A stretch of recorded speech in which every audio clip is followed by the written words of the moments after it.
Maraming salamat po sa mga sumusuporta sa amin ni Senator Bato, ni Philip Salvador, ni Senator Robin. Maraming salamat po sa mga sumusuporta sa PDP naman. Basta kami po ay patuloy na magsiservisyo sa inyo, sa mga kababayan naming Pilipino ng buong katapatan. Maraming salamat po sa inyo.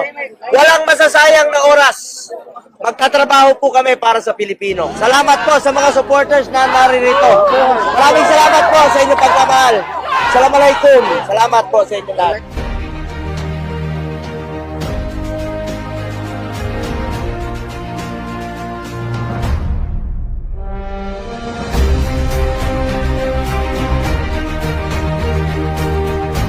Walang laro dito. Magtatrabaho kami para sa Pilipino.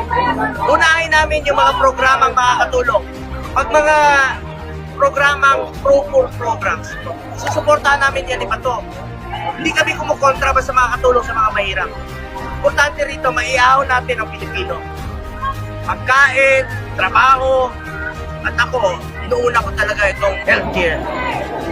The more we should invest sa ating healthcare system, the more na dagdagan pa natin ang pondo para sa health dahil maraming mga Pilipino naghihirap na hindi makalabas ng ospital.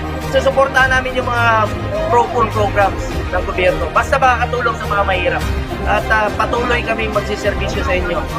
Kaya ipapakita namin ang, kung ano yung ginawa namin sa nakaraang 5 taon. Dudoblehin pa namin ang aming pagsisikap para tulungan ang Pilipino. Hindi po ako politiko mangangako sa inyo. Gagawin ko lang po ang aking trabaho para sa inyo. Yan po pwede ko i-alay sa inyo ang aking kasipagan. Walang masasayang. Salamat sa inyong suporta. Salamat.